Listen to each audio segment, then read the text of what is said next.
Fine student, modern Indian history, lecture number 18 और movement and revolts जो सब unit है उसका ये लास्ट पार्ट है। Leftist movement and working class movement, ये दोनों एक साथ है क्योंकि लेफ्ट ही आइडियोलॉजी है जिसने वर्किंग पॉपुलेशन के लिए मांग उठाया था हिस्ट्री में। और अभी भी देखो जो लेफ्ट आइडियोलॉजी वाले लोग हैं वो हमेशा इस बात पे अड़े रहते हैं कि कैपिटल क्लास बिल्कुल वर्किंग एज क्लास के ऊपर शोषण ना करे।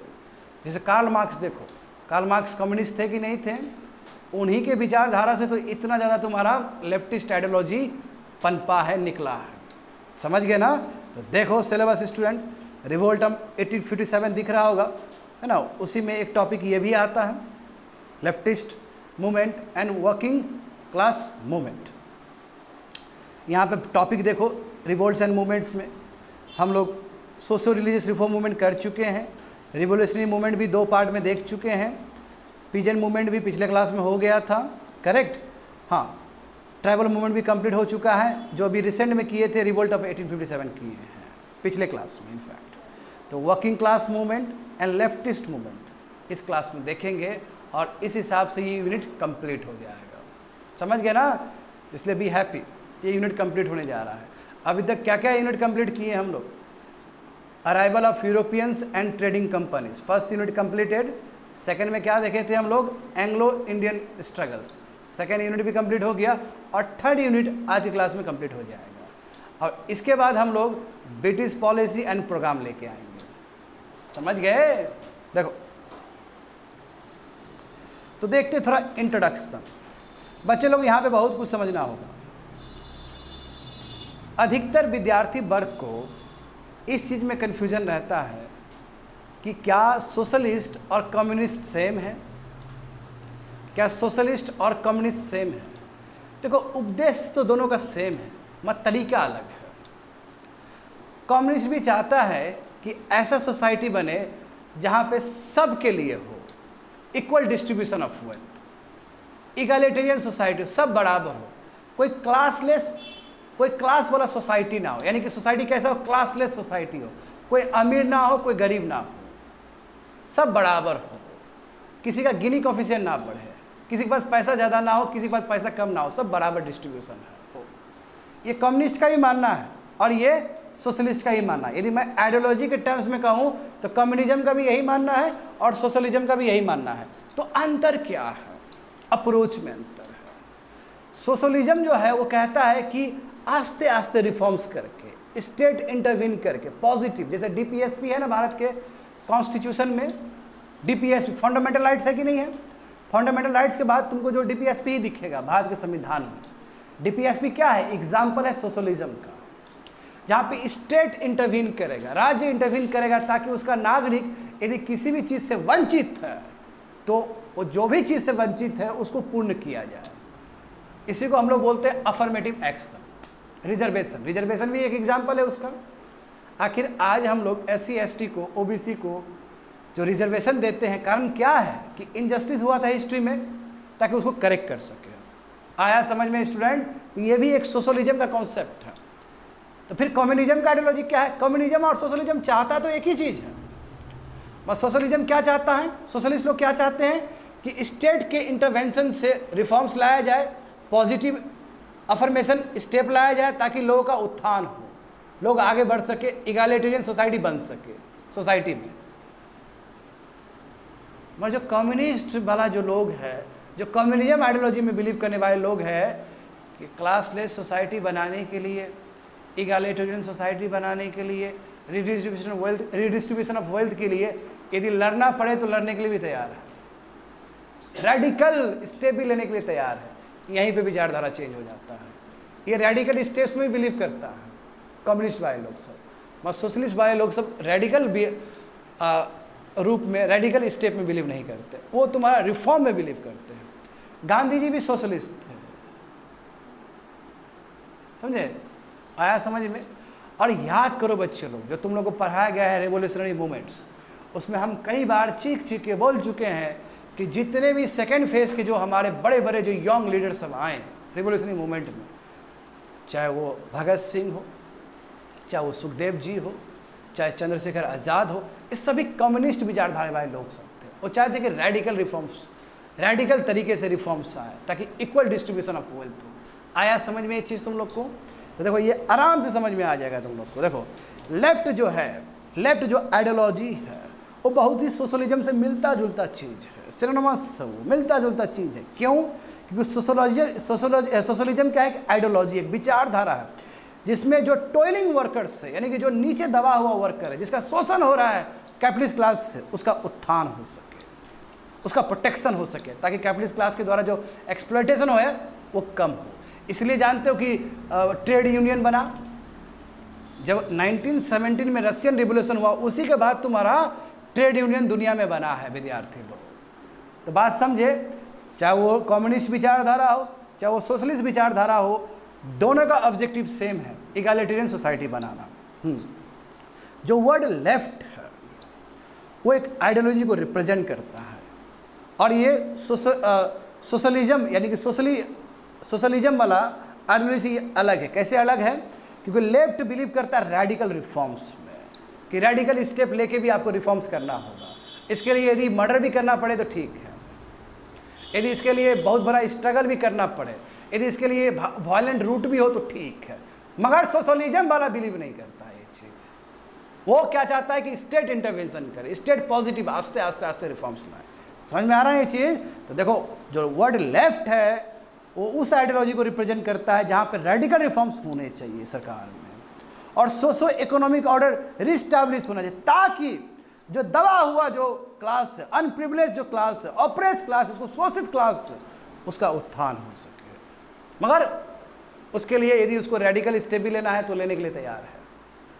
यदि उसको बंदूक और पिस्तौल से यदि ये चीज़ चाहिए तो वो भी करने के लिए तैयार है। दोनों का आइडियोलॉजी डिफरेंस समझ में आया स्टूडेंट? हाँ, आगे देखो।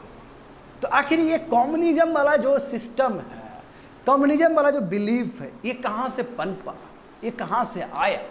तो बच्चे लोग यदि मैं कहूँ इसका, तो इसके जो निर्माता है वो कार्ल मार्क्स है। कार्ल मार्क्स टाइप के बहुत बड़े बड़े थिंकर फिलोसोफर सब है। मगर ट्रू सेंस में यदि किसी कंट्री को श्रेय जाता है तो वो रसिया है, वो यूएसएसआर है उस समय का, अभी का रसिया कह सकते हो।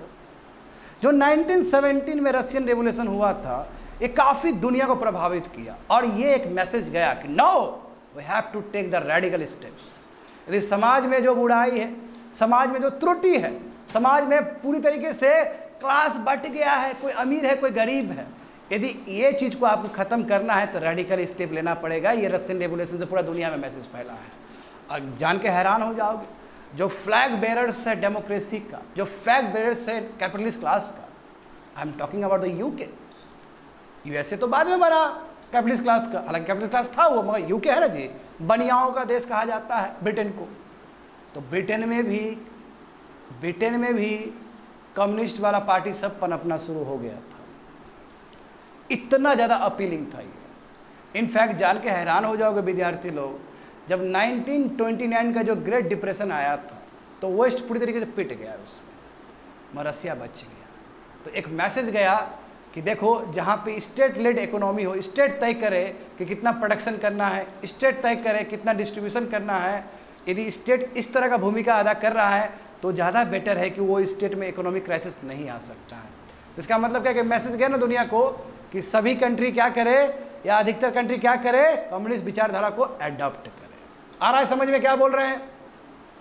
तो देखो यहाँ पर रशियन रेवोल्यूशन 1970 का, वही बोल्शेविक रेवोल्यूशन जो लेनिन के लीडरशिप में हुआ था, रेडिकल एलिमेंट्स पूरा दुनिया में, इसके वजह से रेडिकल एलिमेंट्स फैला। भारत में देखो, भारत में मार्क्स आइडियोलॉजी, मैंने कहा ना मार्क्स, कार्ल मार्क्स का। और देखो लेफ्टिस्ट भी बहुत फ्रेगमेंटेशन है, किसी लेनिन का दिखेगा तुमको, माओ जेडंग का भी दिखेगा, समझे? क्योंकि अलग अलग कंट्री में गया तो अलग अलग कंट्री में उस जगह के हिसाब से आइडियोलॉजी में चेंजेस आया है। जैसे देखो, जो चाइना में जो आइडियोलॉजी होगा लेफ्ट का, वो इंडिया में हुबहू नहीं हो सकता है, क्योंकि चाइना अलग है, इंडिया अलग है जगह। तो इसलिए देखोगे कम्युनिज्म में भी बहुत बड़ा फैक्शन है, कोई माओ का फैक्शंस है, कोई मार्क्स का फैक्शंस है, किसी में तुमको लेनिन का फैक्शन भी दिखेगा, मोइस्ट वाला दिखेगा तुमको, तो इस तरह का फैक्शन दिखेगा। यहाँ पे देखो भारत में जो मार्क्सिस्ट आइडियोलॉजी जो आया है वो कैसे आया है? तो रिवोल्यूशनरी जो नेशनलिस्ट थे हमारे भाई लोग, भगत सिंह, राजगुरु, सुखदेव, इन्होंने एम्ब्रेस किया। और मैंने कई बार बोला है इस क्लास में कि जब भगत सिंह को फांसी हो रहा था तो वो कम्युनिस्ट का ही बुक पढ़ रहे थे। उससे उनसे पूछा गया कि लास्ट इच्छा क्या है, तो बोले किताब ला के दो, हमको पढ़ना है। बहुत ही पढ़ाकू थे वो भगत सिंह। आगे देखो, जो सबसे पहला जो व्यक्ति रहा है भारत का जो मार्क्सिज्म वाला आइडियोलॉजी से जो प्रभावित हुआ है, तो वो है एम एन रॉय। बहुत इंपॉर्टेंट शख्सियत है ये।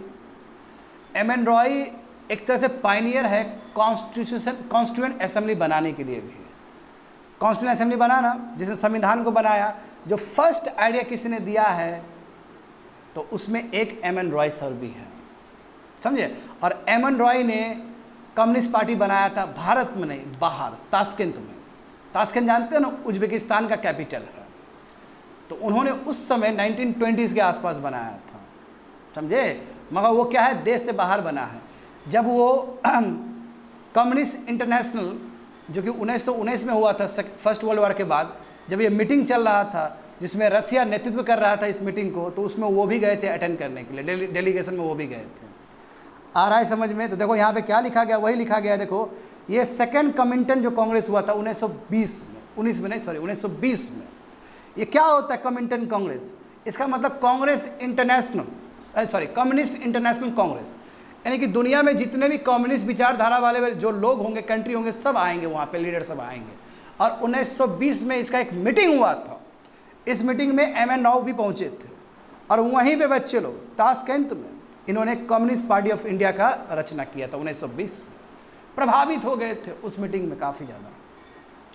जान के हैरान हो जाओगे कि आने वाले समय में जवाहरलाल नेहरू भी काफ़ी प्रभावित हो जाते हैं कम्युनिस्ट विचारधारा से, सोशलिज्म वाला विचारधारा से।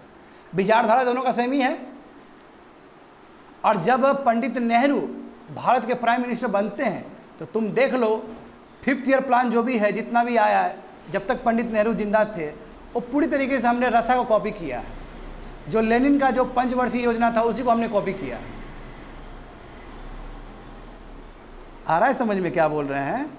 हाँ, देखते जाओ क्या हुआ है। और भी रिवोल्यूशनरीज जैसे बीरेंद्रनाथ चट्टोपाध्याय, भूपेंद्रनाथ दत्त एंड बरकतुल्ला के बारे में जिक्र हुआ था पहले भी इस क्लास में।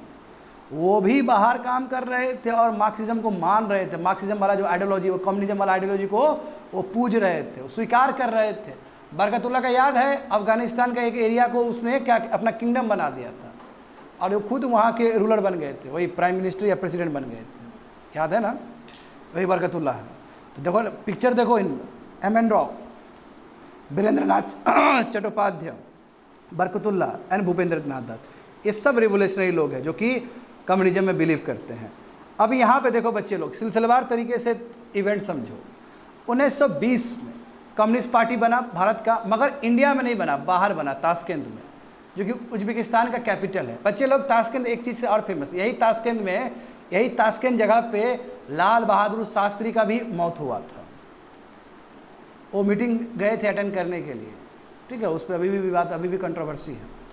उज्बेकिस्तान का कैपिटल है ये। और सेंट्रल एशिया, जानते हो सेंट्रल एशिया में कितने कंट्री आते हैं? 5 कंट्री आते हैं, है ना, कजाकिस्तान, किर्गिस्तान, उज्बेकिस्तान, है ना, और भी 2 कंट्री है तुम्हारा, समझ रहे हो ना, तुर्कमेनिस्तान है, तजिकिस्तान है। तो 5 कंट्री में, 5 कंट्री के अंदर जो सबसे बड़ा जो सिटी है वो ताशकंद ही है अभी भी स्टिल। ताशकंद सबसे बड़ा सिटी है 5 सेंट्रल एशियन कंट्रीज में। और यहीं पे मीटिंग हुआ था, तो कम्युनिस्ट पार्टी बना वहीं पे। 1922 देखो, याद करो, चौरी चौरा जब इंसिडेंट हुआ था तो नॉन कॉपरेशन मूवमेंट को रोकना पड़ा ना गांधी जी को। इसके वजह से बच्चे लोग, रिवोल्यूशनरी लोग जो थे वो हताश हो गए थे ना कि क्या करें हम। याद करना होगा तुम लोग को, और इस बात को समझना होगा कि जब नॉन कॉपरेशन मूवमेंट इंडिया में रुका because of the Chauri Chaura incident in the Gorakhpur, समझे, तो क्या हुआ, वहाँ पार्टी में एक प्रो चेंजर और नो चेंजर। प्रो चेंजर जो थे उसमें तेज बहादुर सप्रू और जो जवाहरलाल नेहरू के जो पिताजी हैं मोतीलाल नेहरू, ये मिलके स्वराजिस्ट पार्टी बना दिए। और जो नो चेंजर है, जो गांधी जी के ही मेथड पे बिलीव करते हैं, वो अटैच रहे। और तीसरा, रिवोल्यूशनरी लीडर्स, अब वो स्वराजिस्ट में भी नहीं जाना चाह रहा था ना इधर, इसलिए वो वहाँ से सेकेंड फेज स्टार्ट हो जाएगा, क्योंकि जो पॉलिटिकल वैक्यूम हुआ सीडीएम के बाद, वो पॉलिटिकल वैक्यूम को कौन भरेगा? रिवोल्यूशनरी लीडर्स भरेंगे, रिवोल्यूशनरी एक्टिविटीज़ भरेगा उस चीज़ को। देखो वही चीज़ वहाँ पे लिखा गया है। जैसे नॉन कोऑपरेशन मूवमेंट सस्पेंड हुआ because of the Chauri Chaura incident, तो बहुत सारे इंडियन जो है यूथ है वो हताश हो गए और कम्युनिज्म की तरफ वो मूव कर गए, और उसमें हमारे भगत सिंह भी हैं। आ रहा है समझ में ना? हाँ, पेशावर कंस्पिरेसी केस, देखो बहुत सारा कंस्पिरेसी जुड़ा है ना बच्चे लोग। जब हम लोग गदर पार्टी का बात कर रहे थे तो हमने दुनिया भर का कंस्पिरेसी का बात किया है।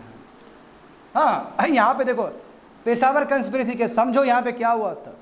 मुस्लिम भाई लोग हमारे फाइटर लोग ये मॉस्को जा रहे थे। मॉस्को जाने का मतलब क्या है कि कम्युनिस्ट विचारधारा वाले लोग सब होंगे। मॉस्को मतलब रसिया का कैपिटल, उस समय मॉस्को शुरू से ही रहा है। मॉस्को गए थे पेशावर से, पेशावर मतलब पाकिस्तान का, उस समय तो पाकिस्तान इंडिया का ही हिस्सा था।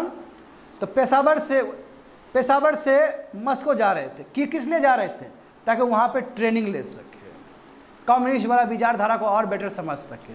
मैं क्या हुआ, जब वो इंडिया आए है ना, when they return to create disturbance, जब वो इंडिया आए, जब वो डिस्टर्बेंस क्रिएट करना चाह रहे थे ब्रिटिश के अगेंस्ट, तो उनको धर लिया गया, उनको अरेस्ट कर लिया गया और उनको जेल में लंबा समय तक के लिए डाल दिया गया।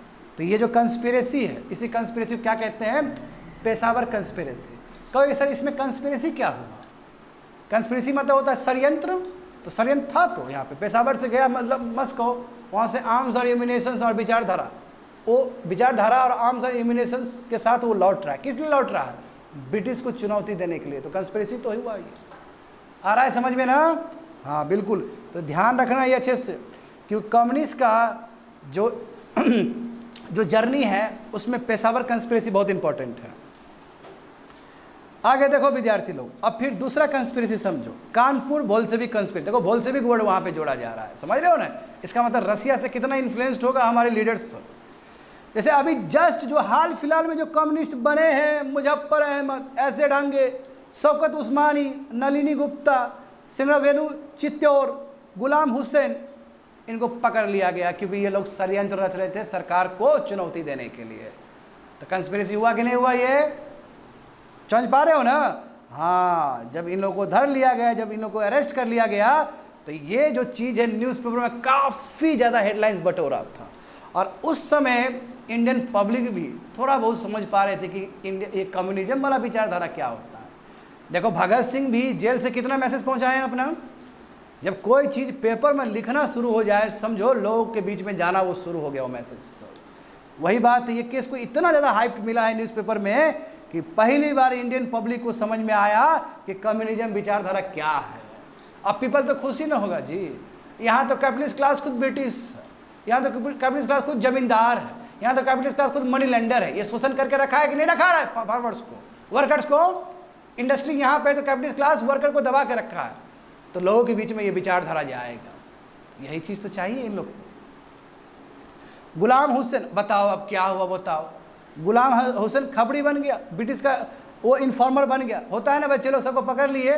यही हुआ था ना बम वाला की जो केस हुआ था भगत सिंह का, इसलिए भगत सिंह पकड़ाए थे, याद करो। तो सिमिलर इंसिडेंट यहाँ पे भी हुआ है कि गुलाम हुसैन को खबरी बना लिया गया, ब्रिटिश इन्फॉर्मर बना लिया गया और उसको माफ़ कर दिया गया। और ये बोल देगा कि बाकी लोग भी इन्वॉल्व थे, तो बाकी लोग को पकड़ लिया जाएगा।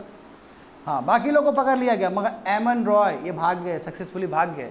इनके अगेंस्ट ट्रायल चला, बट वो एब्सेंसिया में चला है। एब्सेंसिया मतलब क्या कि इनके एब्सेंस में चला है, तो ये देश छोड़ के भाग जाएंगे, बाहर चले जाएंगे। हाँ, बाद में फिर एक कॉन्स्पिरेसी होगा, उसमें ये पकड़े जाएंगे।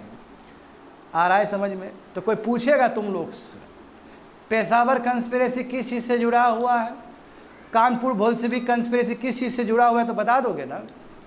कम्युनिस्ट से जुड़ा हुआ चीज़ है, समझे? कम्युनिस्ट से जुड़ा हुआ चीज़ है। आगे देखो 19 आखिर भारत में अभी कम्युनिस्ट पार्टी नहीं बना है। कम्युनिस्ट पार्टी कहाँ बना था? ताशकंद में बना था। भारत में यदि किसी ने सबसे पहला यदि काम किया है कम्युनिस्ट पार्टी के रूप में, कम्युनिस्ट पार्टी को स्थापना करने में, तो वो सिंगरावेलू चित्तौर है।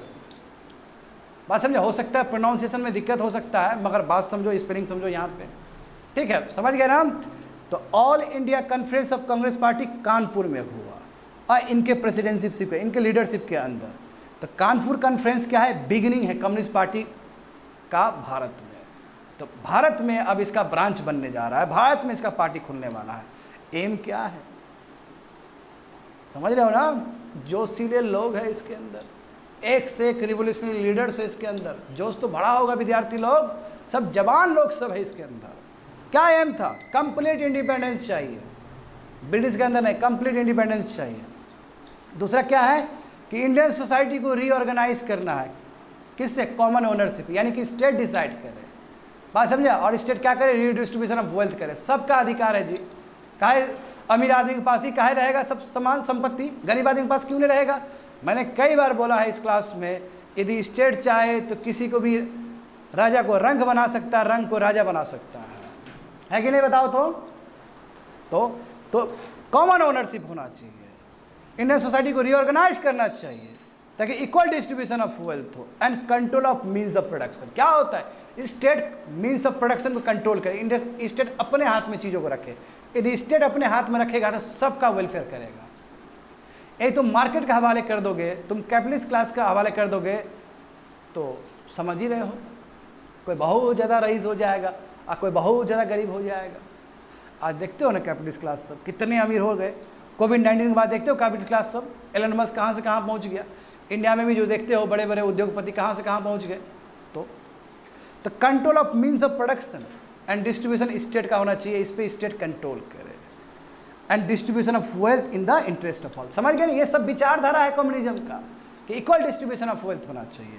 तो ये एम था इस पार्टी का, समझे, all India conference of communist party. समझो बच्चे लोग, जैसे मैंने कहा है तुम लोग को कि ये जो कम्युनिज्म वाला जो विचारधारा है ये बहुत अलग अलग कंट्री में फैला है। तो यूके में भी होगा कम्युनिस्ट पार्टी वाले लोग सब। जैसे ये देखो, एक कम्युनिस्ट एक्टिविस्ट हैं, ये ब्रिटिश कम्युनिस्ट एक्टिविस्ट है, वो इंडिया आए और इंडिया में इंडियन कम्युनिस्ट मूवमेंट को ऑर्गेनाइज करना शुरू कर दिया इन्होंने, ताकि और लोग उसमें जुड़ सके। आ रहा है समझ में ना? तो ये देखो, ये जो ब्रिटिश कम्युनिस्ट है इनका नाम है फिलिप स्प्रैथ। इन्होंने एक नया जान दिया है पार्टी में। मस्को हेल्प करेगा ना, क्योंकि मस्को का ही तो विचारधारा बढ़ रहा है इंडिया में, तो मस्को भी हेल्प करेगा यहाँ पे। मस्को मतलब रसिया भी हेल्प करेगा, हाँ, ट्रेड यूनियन को बढ़ाने में। जान रहे हो ना ट्रेड यूनियन कितना इंपॉर्टेंट है, क्योंकि जब वर्कर के साथ शोषण होगा कैपिटलिस्ट क्लास के द्वारा, तो ये बात कौन उठाएगा? ट्रेड यूनियन ही तो उठाएगा जी, ट्रेड यूनियन उठाएगा। और ट्रेड यूनियन में कौन होते हैं? मेंबर सभी होते हैं, वर्कर क्लास के मेंबर होते हैं, बिल्कुल। तो ट्रेड यूनियन का संख्या बढ़ाना, डेमोन्स्ट्रेशन करना ब्रिटिश के विरोध में, कैपिटलिस्ट क्लास के विरोध में, यूथ को जोड़ना, क्योंकि देखो वो मूवमेंट सक्सेसफुल है जिस मूवमेंट में यूथ है, वो इंस्टीट्यूशन सक्सेसफुल है जिस इंस्टीट्यूशन में यूथ हो। यूथ का आबादी बढ़ाना और न्यूज़पेपर में लिखना। तो कह सकते हैं हम लोग विद्यार्थी लोग कि कम्युनिज्म जो आइडियोलॉजी है, जो ठीक ठाक चल रहा है, उसमें किसी ने जान भरा है, ब्रिटिश एक्टिविस्ट। तो उनका नाम क्या है? फिलिप स्प्रैथ। बिल्कुल, मेरठ कंस्पिरेसी भी जुड़ा हुआ है कम्युनिज्म से, कम्युनिस्ट पार्टी से। क्या है, क्या हुआ था? तो कम्युनिस्ट पार्टी का जो एक्टिविटी इतना ज़्यादा था स्टूडेंट, कि ब्रिटिश ने क्या किया, 32 मेंबर को अरेस्ट कर लिया ताकि वो मोमेंटम कम हो सके कम्युनिस्ट पार्टी का जो भी एक्टिविटीज़ था। समझ रहे हो ना? 32 मेंबर को अरेस्ट कर लिया गया तुम्हारा मेरठ में। और उसके बाद क्या हुआ? नेशन वाइड सिंपैथी, न्यूज़पेपर में फैलेगा ना ये बात कि हमारे कम्युनिस्ट को पकड़ लिया, हमारे लीडर को पकड़ लिया जो देश को आज़ाद करवाना चाहता है। लोग के बीच में गया कि नहीं गया?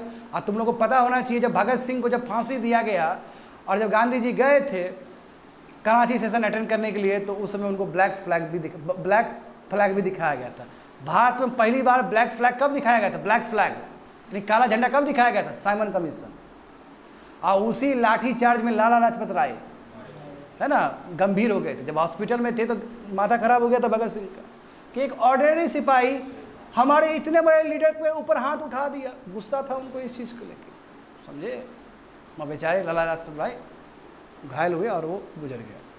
समझ पा रहे हो ना?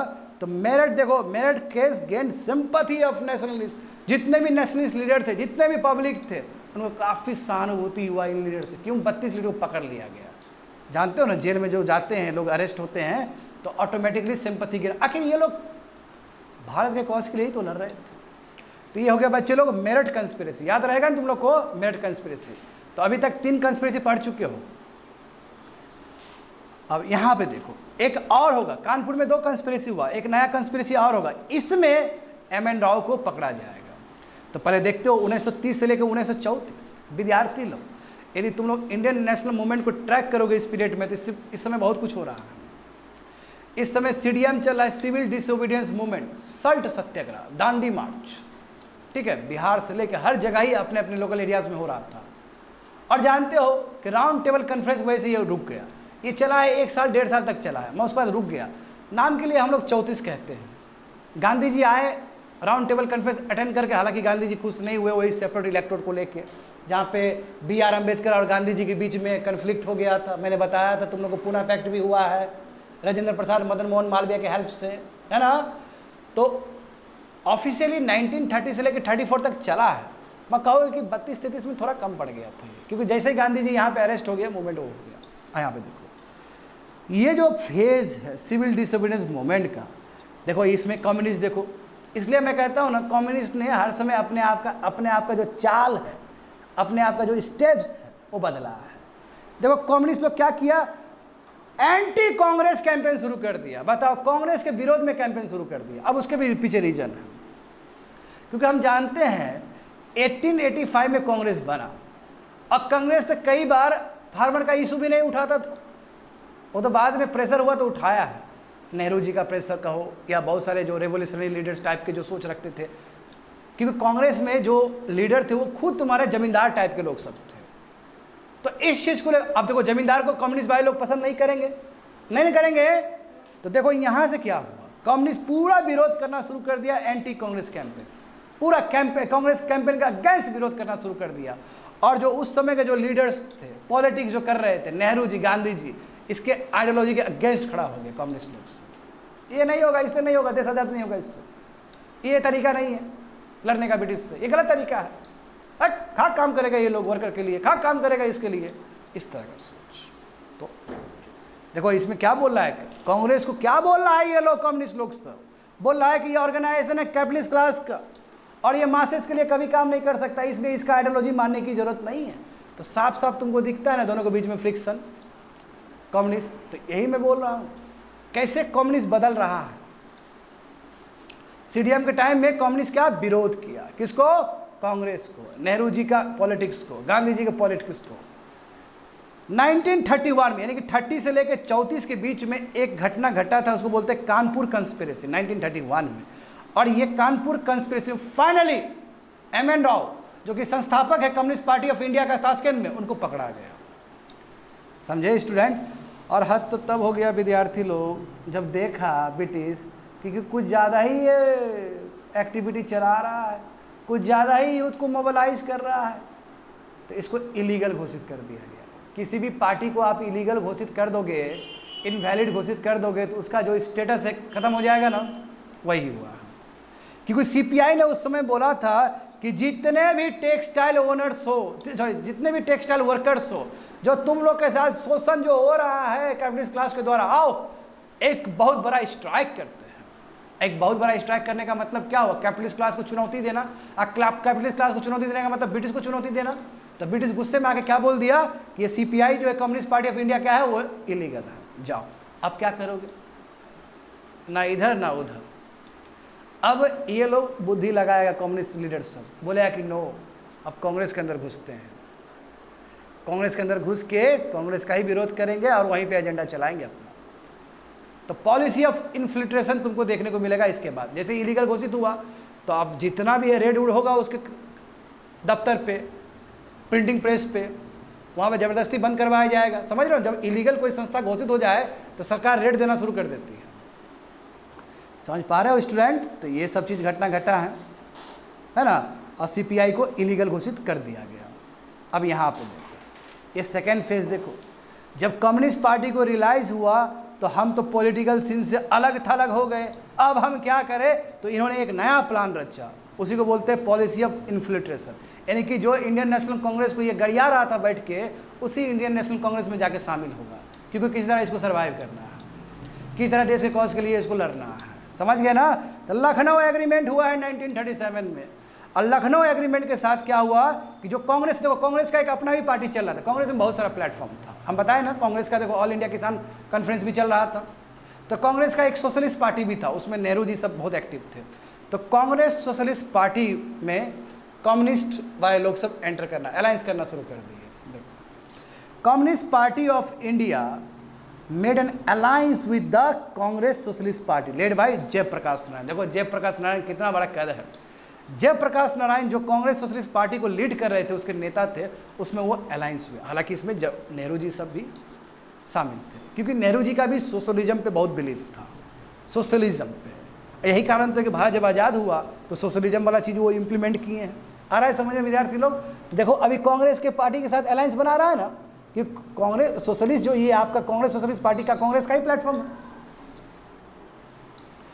अंदर तो आ गया मजे में, पॉलिसी ऑफ इन्फ्लुएंस अंदर तो मजे में आ गया, मगर अंदर आके भी देखो सीपीआई ने ओपन वार कर दिया कांग्रेस लीडरशिप का। अभी भी कांग्रेस लीडरशिप को छोड़ नहीं रहा है। ये अंदर आने के बाद भी कांग्रेस लीडरशिप को चुनौती दे रहा है, बोल रहा है कि देखो बुर्जुआजी क्लास से उठना होगा। क्या होता है bourgeoisie class? Capitalist class, merchant class. क्योंकि इसका दबदबा है, जब तक इसका चंगुल से तुम आज़ाद नहीं करोगे वर्किंग पॉपुलेशन को, काम करने वाले लोग को, लेबर को, तब तक भारत आज़ाद नहीं होगा रियल सेंस में। तो क्या बोला? They wanted to free the national front from the influence of bourgeoisie class. जो मर्चेंट क्लास है, जो कैपिटलिस्ट क्लास है, उससे निजात पाना होगा भारत को फर्स्ट।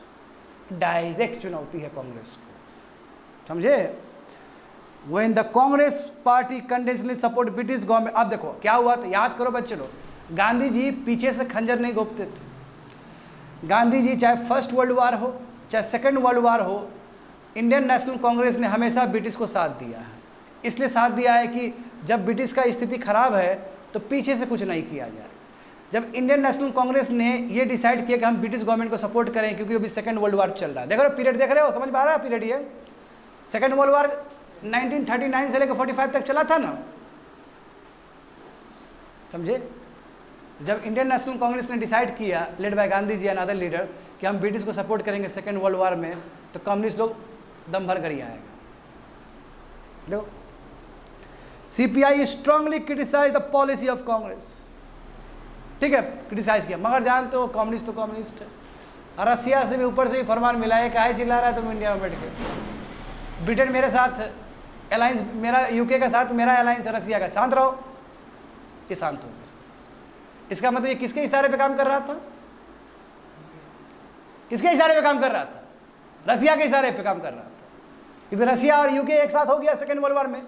तो देखो ऊपर क्या हुआ, लेटर वही बोल रहा है, रसिया के परसुएशन से, रसिया के कन्विंस करने की वजह से सीपीआई ने ब्रिटिश को सपोर्ट कर दिया वार एफर्ट्स में, समझे? और इससे क्या फायदा हुआ? ब्रिटिश लॉलीपॉप देगा ना कम्युनिस्ट को, कि जो उसको इलीगल घोषित किया था ब्रिटिश ने कुछ साल पहले 1934 में, वो जो बैन है लिफ्ट कर देगा, बोलेगा जाओ तुम इलीगल नहीं, आप लीगल है, जाओ जो करना करो, क्योंकि आप तो तुम मेरा आदमी बन गया। अब बाद में यही कम्युनिस्ट को, क्योंकि देखो कांग्रेस तो बदलेगा, कांग्रेस को देश का आज़ाद करवाना है। कांग्रेस क्या, कांग्रेस बहुत बड़ा प्लेटफॉर्म है। भले ही उसने ब्रिटिश को सेकेंड वर्ल्ड वार में सपोर्ट किया, जब देखेगा कि ब्रिटिश अपने मजे में हमको कुछ नहीं कर रहा था, फिर वो अपोजिट भी हो जाएगा। उस समय कम्युनिस्ट पार्टी ऑफ इंडिया, यानी कम्युनिस्ट जितने भी लीडर्स थे, उसको यूज़ किया है ब्रिटिश ने कांग्रेस से लड़वाने के लिए, कांग्रेस को कमज़ोर करने के लिए। ये भी डिवाइड एंड रूल पॉलिसी है बजवा लो। आया दिमाग खुल रहा है? कम्युनिस्ट लीडर सब किस तरह अपने आप को चेंज कर रहे हैं समय के साथ साथ। देखो वही लिखा गया, क्विट इंडिया मूवमेंट के टाइम में एक होगा ना बहुत बड़ा विद्रोह, सीडीएम के बाद क्विट इंडिया मूवमेंट होता है, उस समय देखो ब्रिटिश ने कम्युनिस्ट पार्टी को यूज़ किया है कांग्रेस को काउंटर करने के लिए, काउंटर पॉज करने के लिए, वही उसको कमज़ोर करने के लिए। तो फिर ये भी आरोप लगता है कम्युनिस्ट पार्टी पे कि आपने देश के लिए काम नहीं किया, आपने आदेश माना है किसी का, रसिया का आदेश माने, आप उधर ब्रिटिश के पाले में चले गए। देखो तो थोड़ा फैक्ट सब ये सब छोटे छोटे एग्जाम में पूछ लेते हैं। देखो बिल्कुल, देखो यहाँ पे समझो, 1921 में एम एन रॉय ने कम्युनिस्ट पार्टी ऑफ इंडिया बनाया ताशकंद में, सही बात है, नंबर 1। 1924 में है ना एक सत्य भक्ता घाटे, इन्होंने भी कम्युनिस्ट पार्टी ऑफ इंडिया बनाया था कानपुर में, और उसमें देखो वो जो बताए होंगे उनका नाम, ऊपर जाओ तो बच्चे लोग जहाँ पे वो लीड कर रहे थे, ये हाँ सिंगनावेलु चित्योर थे ना ये, हाँ ये भी थे वहाँ पे लीडर। समझ पा रहे हो ना क्या बोल रहे हैं? 1925 में, 1924 में ये पार्टी बना है, ये पहली बार भारत में बना है। 1925 में लेबर स्वराज पार्टी भी बना है, हाँ labour Swaraj party of the Congress, जो कि कौन बनाए हैं? बंगाल में बना था। कौन बनाए थे इसको? मुजफ्फर अहमद, काजी नजरुल इस्लाम एंड हेमंत कुमार सरकार। फिर 1926 में देखो कांग्रेस लेबर पार्टी भी बना है बम्बई में। तो ये तुम्हारा फैक्चुअल इन्फॉर्मेशन दिया गया कि देखिए उसके बाद क्या कौन सा पार्टी सब बना है, सब लेफ्ट से रिलेटेड है ये सब। 1926 में भी कीर्ति किसान पार्टी बना, कीर्ति किसान पार्टी ऑफ हिंदुस्तान बना है मद्रास में। 1928 में वर्कर्स एंड पीजेंट्स पार्टी बना है। 1928 में बिल्कुल नेहरू जी, पंडित नेहरू और सुभाष चंद्र बोस भी इंडिपेंडेंस फॉर इंडिया लीग बनाए थे। बिल्कुल सोशलिस्ट पार्टी यही है, बात समझे, दोनों मिलकर बनाए थे, बड़े लीडर।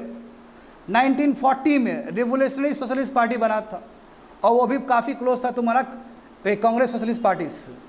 1939 में बोल्शेविक पार्टी बना है भारत में, एन दत्ता मजुमदार बनाए थे। 1942 में रिवोल्यूशनरी कम्युनिस्ट पार्टी बना है, कौन बनाए थे? सोमेंद्रनाथ टैगोर ने बनाया था। 1941 में बोल्शेविक लेनिनिस्ट पार्टी बने थे, कौन बनाए थे? इंद्रसेन और अजीत रॉय। और 1940 में फिर एमएन रॉय एक दूसरा पार्टी भी बनाया जिसका नाम है रेडिकल डेमोक्रेटिक पार्टी। ये फैक्चुअल है स्टूडेंट, ये जितने भी तुम लोग को बताया गया अभी क्लास में, हाँ जितना भी हम पढ़े हैं बढ़िया से देखो। ये छोटे छोटे क्वेश्चन बनता है इससे, समझे, बनता है इससे, बस सब तुम्हारा लेफ्टिस्ट मूवमेंट से रिलेटेड है ये। देखो तो जवाहरलाल नेहरू भी बनाए ना वहाँ पे इंडिपेंडेंस ऑफ इंडियन लीग। कहीं ना कहीं जो विचारधारा लेफ्ट का है काफ़ी मैच करता है। सोशलिज्म और कम्युनिज्म का विचारधारा तो लगभग सेम ही है, तरीका अप्रोच अलग है। ये बोला ना मैंने at the beginning of the class. देखो विद्यार्थी समझो बात को, बिल्कुल देखो यही चीज़ जो पढ़े हो बच्चे लोग उसका एक समरी है कि कम्युनिस्ट का यदि जर्नी देखना है आपको इंडिपेंडेंस तक, तो आप इसको 4 स्टेज में देख सकते हो। पहला स्टेज 1920 का एमएन रॉय, और भी थे अबानी मुखर्जी जो कि मिलके कम्युनिस्ट पार्टी ऑफ इंडिया बनाए थे ताशकंद में, सही बात है ना। पेशावर कंस्पिरेसी केस में इन्वॉल्व थे, सही बात है ना। मैं वहाँ से वो चले गए, भाग गए ना, एमएन रॉय भाग गए, बहुत को पकड़ा गया। कानपुर देखो, कानपुर कंस्पिरेसी केस देखो, मुजफ्फर अहमद, ये सब लोग इन्वॉल्व थे। इंडियन कम्युनिस्ट कॉन्फ्रेंस 1925 में हुआ था कानपुर में, सही बात है ना। और उस समय देखो इसने क्या किया, कांग्रेस को पूरी तरीके से, कांग्रेस का जो पॉलिसी है उसको पूरी तरीके से क्रिटिसाइज़ किया है, गांधी जी का पॉलिटिक्स को क्रिटिसाइज़ किया है, सही बात है ना। सेकेंड फेज देखो, सेकेंड फेज में क्या किया इसने कि इन्फिल्ट्रेशन किया, अंदर गया है ना, हाँ समझे ना। देखो adopted a new alter leftist policy, यानी कि जो 6th कमिंटन हुआ था, 6th कमिंटन मतलब 6th कम्युनिस्ट इंटरनेशनल जो हो रहा है मीटिंग सब ऊपर में, उसका सब अडॉप्ट किया है। हाँ देखो पूरा कांग्रेस को अटैक किया है। और इसका सबसे बड़ा कंट्रीब्यूशन कहोगे बच्चे लोग, सबसे बड़ा कंट्रीब्यूशन कहोगे सेकेंड स्टेज का, तो सीपीआई के मदद की वजह से all India trade union conference या कह सकते हो बना है, यानी कि ट्रेड यूनियन भारत में बना है और अभी तक वो ट्रेड यूनियन चलता है। तो ये कम्युनिस्ट को श्रेय जाता है इसके लिए, समझे। हाँ बाद में क्या हुआ, इतना ज़्यादा ये पॉलिटिकल एक्टिविटी कर रहा था कि ब्रिटिश ने इसको इलीगल घोषित कर दिया था। पढ़ा है ना जस्ट अभी, उसी का समरी है। थर्ड स्टेज देखो 34 से 40 में, इसमें क्या अलग थलग पड़ जाएगा तो क्या करेगा, ये सब जितने भी कांग्रेस का जो अलग अलग जो संस्था है उसमें शामिल होगा। जैसे तुम्हारा देख सकते हो ये कांग्रेस सोशलिस्ट पार्टी में गया, कांग्रेस में गया फॉरवर्ड ब्लॉक कौन रखे थे, सुभाष चंद्र बोस, ठीक है, और भी स्टूडेंट ऑर्गेनाइज सब में वो शामिल हो जाएगा। हाँ दे gain large success but could not success मिला, मतलब लंबा समय तक नहीं चल पाया। ये स्टेज देखो 4th स्टेज, यही जो स्टेज है ये एक तरह से काला धब्बा है कम्युनिस्ट के लिए। जो चौथा स्टेज है वो एक ब्लैक स्पॉट है कह सकते हो, काला धब्बा, कलंक है कम्युनिस्ट पार्टी के ऊपर। क्या कलंक है देखो, जब सेकेंड वर्ल्ड वॉर हो रहा था तो रसिया ने बोला इंडियन कम्युनिस्ट से कि ब्रिटिश गवर्नमेंट को तुम सपोर्ट करो, बड़ी बात है ना। कल तक जो ब्रिटिश का विरोध कर रहे थे, आज रसिया के बोलने से आप ब्रिटिश का सपोर्ट कर रहे हैं, तब आपका अपना समझ कहाँ गया। सवाल ये उठता है, चूँकि since they agreed to it the party was declared legal by the, party ने जो भी बैन लगाया था वो लिफ्ट कर दिया। क्या हुआ, they become loyal, this brought down image of the party among Indian, इससे कम्युनिस्ट पार्टी का इमेज खराब हो गया और उसके बाद वो दलदल शुरू, समझे। तो इतिहास में कई ऐसा जगह होता है स्टूडेंट, कुछ गड़बड़ करते हो तो पूरा आने वाले समय में वो कलंक रहता है आपके ऊपर। तो कम्युनिस्ट पार्टी के ऊपर जो सबसे बड़ा कलंक है इसी पीरियड में 4th स्टेज में है, जब क्विट इंडिया मूवमेंट जब स्टार्ट हो रहा था, वो सब चीज़ सेकेंड वर्ल्ड वॉर जब चल रहा था। आया समझ में। हाँ यहाँ पे देखो बच्चे लोग, तो जैसे कि मैंने कहा है कि चाहे कम्युनिस्ट हो चाहे सोशलिस्ट हो, भारत में तो अलग अलग तरीके से इसका होगा विचारधारा। तो जैसे कि हम लोग जानते हैं कि मार्क्सिस्ट, कार्ल मार्क्स वाला जो विचारधारा, उसको फॉलो करने वाले जयप्रकाश नारायण। आखिर जयप्रकाश नारायण ही थे कांग्रेस सोशलिस्ट पार्टी के जो फाउंडर थे। जयप्रकाश नारायण बाबू वही जयप्रकाश नारायण का बात कर रहे जो इंदिरा गांधी को भी हिला दिए थे। इनके मूवमेंट में ही तो लालू प्रसाद जी बने हैं, नीतीश कुमार जी बने हैं, सब स्टूडेंट थे उस समय। यही जयप्रकाश नारायण है जिन्होंने पूरा इंडिया को हिला दिया था। इमरजेंसी के टाइम में इनको सताया गया ना, ये भी बढ़िया से खड़ा कर दिए थे इंदिरा गांधी के अगेंस्ट। और रामलीला जो मैदान है दिल्ली का, वहाँ से बिगुल बजाया गया था इंदिरा गांधी के सरकार के अगेंस्ट, इमरजेंसी के अगेंस्ट, और सक्सेसफुल हुए। ये तुम्हारा जयप्रकाश, जेपी नारायण सुने हो ना, नारायण, जेपी नारायण का जो आंदोलन हुआ था पूरा भारत को प्रभावित किया है। अब बहुत बड़े लीडर सब है बाबू, ये सब जवाहरलाल नेहरू टाइप के लीडर सब है, बहुत बड़े बड़े लीडर्स है, बिहार से आते हैं ये। जयप्रकाश नारायण मार्क्सिस्ट विचारधारा से, नरेंद्र देव पॉपुलिस्ट विचारधारा से, डॉक्टर राम मनोहर लोहिया जानते ही हो, समाजवादी लोग सब हैं। समाजवादी जानते हो ना, अभी बहुजन समाज पार्टी है कि नहीं है? अखिलेश यादव का कौन सा पार्टी है? समाजवादी पार्टी। मायावती का कौन सा है? बहुजन समाज पार्टी। सब तुम्हारे डॉक्टर राम मनोहर लोहिया से प्रेरणा लेते हैं। ये भी सोशलिस्ट थे मगर पॉपुलिस्ट वाला। हाँ, सोशलिस्ट डेमोक्रेट देखो, मेनाचर रुस्तम मसानी। और गांधीयन देखो, गांधीयन भी सोशलिज्म है। गांधीयन सोशलिज्म तुमको डीपीएसपी में दिखेगा। तो उसके जो प्रोपाउंडर थे, उस विचारधारा को जो आगे बढ़ाने वाले थे, जो गांधी जी के बहुत बड़े फॉलोअर भी थे, वो अछूत पटवर्धन है। अछूत पटवर्धन बहुत ही गांधी जी के बहुत ही बड़े भक्त थे स्टूडेंट। इसलिए गांधी जी का जो आइडियोलॉजी था गांधीयन सोशलिज्म, ये बढ़ा रहे थे। तो देखो, कम्युनिज्म अपने जगह, सोशलिज्म अपने जगह, लगभग दोनों का विचारधारा मिलता है। इंडिया आते आते कितना अलग अलग फैक्शंस है इसका। अभी भी तुम कम्युनिस्ट पार्टी यदि तुम गूगल पे सर्च करोगे तो तुमको बहुत अलग अलग टाइप का मिलेगा। लेफ्ट का मतलब सेम नहीं है, लेफ्ट में भी वेरिएशंस है, वही वेरिएशन तुमको देखने को मिल रहा है यहाँ पर। अब बच्चे लोग देखो, जैसे कि ये जानते हो तुम लोग, first all India Congress socialist conference Patna में हुआ था। उसमें स्वयं जयप्रकाश नारायण और आचार्य नरेंद्र देव प्रेजेंट थे। ठीक है, तो इसलिए मैं कह रहा हूँ जयप्रकाश नारायण जी का बहुत बड़ा कंट्रीब्यूशन है इस धरती के लिए भी, इस बिहार की धरती के लिए भी, साथ साथ ये पूरा भारत के लिए भी। बहुत बड़े फ्रीडम फाइटर रहे हैं स्टूडेंट ये। आगे देखो, कांग्रेस सोशलिस्ट पार्टी। अब समझो यहाँ पे फर्स्ट जो मीटिंग हुआ था all India conference social party का, कहाँ पे हुआ था? बॉम्बे में हुआ था 1934 को, संपूर्णानंदा के प्रेसिडेंसीशिप में। ठीक है, इनके लीडरशिप में। The meeting at Mumbai adopted a blue print. आप देखो बच्चे लोग कहोगे क्या सर फैक्चुअल बता रहे हैं? हाँ, फैक्चुअल बता रहे हैं। मैं तुम लोग जान के हैरान हो जाओगे कि इस कॉन्फ्रेंस में जो भी ब्लू प्रिंट बना वो आज़ादी के बाद वो सभी चीज़ लागू हुआ है। इसलिए ये कॉन्फ्रेंस और इम्पोर्टेंट हो जाता है। तो देखो वहाँ पे ब्लू प्रिंट बनाया गया, सोशलिस्ट सोसाइटी नहीं। भारत में किस तरह का सोसाइटी होना चाहिए? तो सोशलिस्ट होना चाहिए। इसमें क्या स्टेट प्लान करे, प्रिंसिपल ऑफ डेवलपमेंट प्लान। देखो स्टेट डिसाइड करे कितना। देखो यही कारण है कि हम पीएसयू को बहुत आगे ले गए, पब्लिक सेक्टर अंडरटेकिंग्स हो। जानते हो ना कि 1991 तक पूरा स्टेट कंट्रोल कर रहा था इस कंट्री में। 1991 में एलपीजी आया ना, पूरा मार्केट कैपिटलाइजेशन हो गया। उसके बाद मार्केट डिसाइड किया क्या चाहिए क्या नहीं चाहिए, उससे पहले स्टेट डिसाइड कर रहा था। मीन्स ऑफ प्रोडक्शन, डिस्ट्रीब्यूशन, देखो वही चीज़ है। रीडिस्ट्रीब्यूशन ऑफ लैंड, जमींदार कितना शोषण करके रखा था जी। भारत आज़ाद हुआ तो जमींदारी एक्ट सब पास हुआ ना जी, बहुत सारा मूवमेंट भी चला उसके लिए। हाँ, वर्कर्स के लिए ऑर्गेनाइजेशन, पीजेंट्स, ताकि वो जो चंगुल में फंसा हुआ है, चाहे जमींदार के अंदर हो, चाहे बुर्जुआजी क्लास के अंदर हो, चाहे कैपिटलिस्ट क्लास के अंदर हो, कैसे उसको ऑर्गेनाइज करके कैसे उसको राहत पहुंचाया जाए। और सोशलिज्म का जो की प्रिंसिपल है, कैसे उसको एडप्ट किया जाए इंडस्ट्री सब में और बाकी जगह पे, ये सब चीज़ वहाँ पे ब्लूप्रिंट बनाया गया। और ये अपने आप में गजब बात है कि जब भारत आज़ाद हुआ, जो पंचवर्षीय योजना लगा है, तो सब चीज़, ये सभी पॉइंट का ख्याल रखा गया है। और इतना ही नहीं, नेहरू जी के गवर्नेंस पैटर्न में हर एक चीज़ तुमको दिखेगा। आगे देखो विद्यार्थी लोग, कांग्रेस सोशलिस्ट पार्टी। हाँ, ये देखो कांग्रेस सोशलिस्ट पार्टी, जैसे कि मैंने कहा है, देखो रेडिकल और यंग कांग्रेस में जो जवान लोग सब थे उन्होंने बनाया था। जब ये भी मार्क्सिस्ट आइडियाज से इन्फ्लुएंस हुए, जब सीडीएम मूवमेंट चल रहा था 1930 से 34 चल रहा था ना, तो ये भी तो रेवोल्यूशनरी लोग से मिलेंगे, तो उससे प्रभावित हो गए थे। और सब कांग्रेस के ही मेंबर थे, जवाहरलाल नेहरू टाइप के लोग सब, समझे। तो आके एक पार्टी बना दी, उसको बोलते हैं कांग्रेस सोशलिस्ट पार्टी। और इसी पार्टी में ना सीपीआई गया है, क्योंकि सीपीआई का आइडियोलॉजी पहले से है उसमें। देखो वही बोला, बट ये वेस्टर्न लिबरलिज्म पर ज़्यादा बिलीव करते थे, मार्क्सियन कम्युनिज्म पे नहीं। आप बोलोगे सर ये क्या, लेफ्ट का ये अलग अलग वेरिएशंस।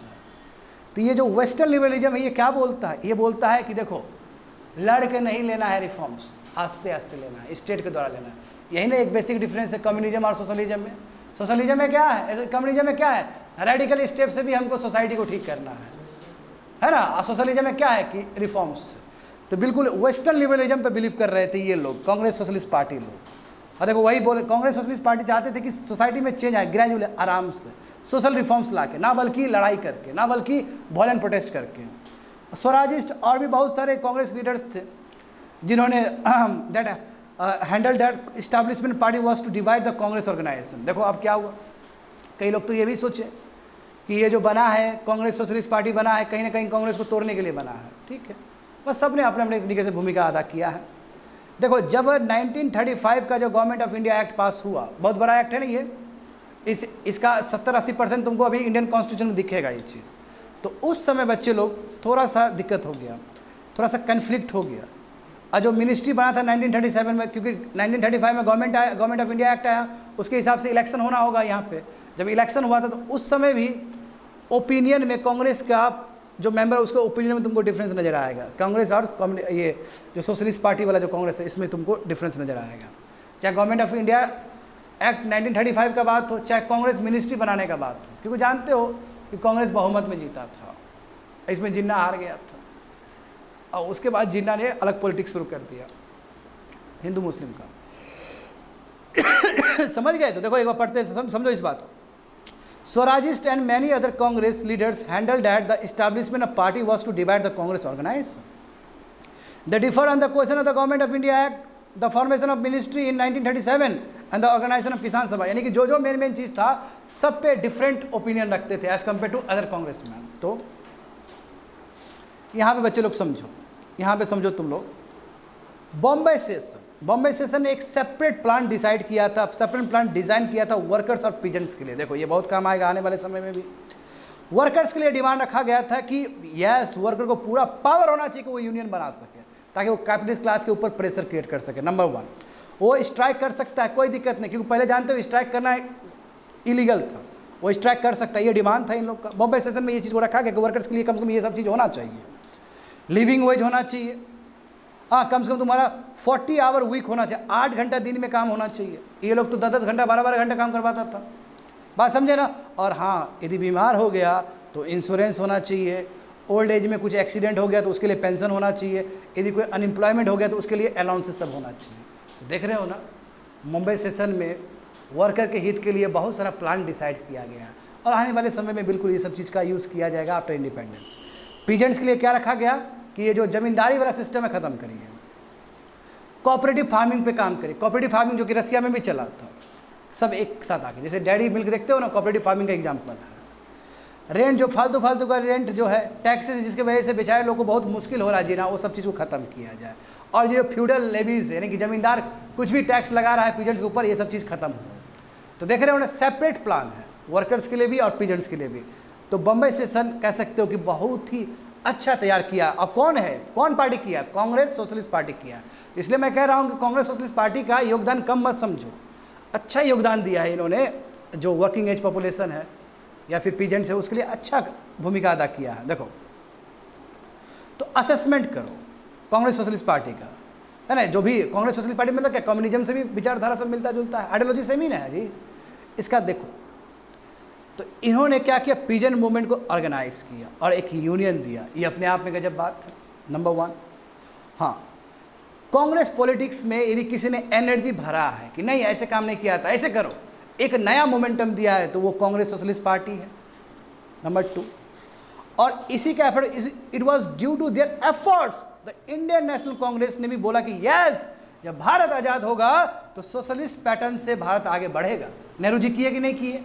यदि कांग्रेस सोशलिस्ट पार्टी नहीं होता तो हो सकता है मे भी डिफरेंट हो सकता था आज़ादी के बाद, क्योंकि उनको एक्सपीरियंस हो गया कि नो, जब शोषण हो रहा है ये वर्ग का, तो जैसे भारत आज़ाद होगा, जैसे हमारे हाथ में आएगा तो हम पहले इन लोगों का उत्थान करेंगे, इन लोगों को अपलिफ्ट करेंगे। देखो हिंदू मुस्लिम यूनिटी पे देखो, आप देखो सवाल ये था उस समय कि हिंदू मुस्लिम, तो ये लोग कहते थे, कांग्रेस सोशलिस्ट पार्टी लोग कहते थे कि हिंदू मुस्लिम को एक साथ लाया जा सकता है, कॉम्प्रोमाइज़ करके नहीं।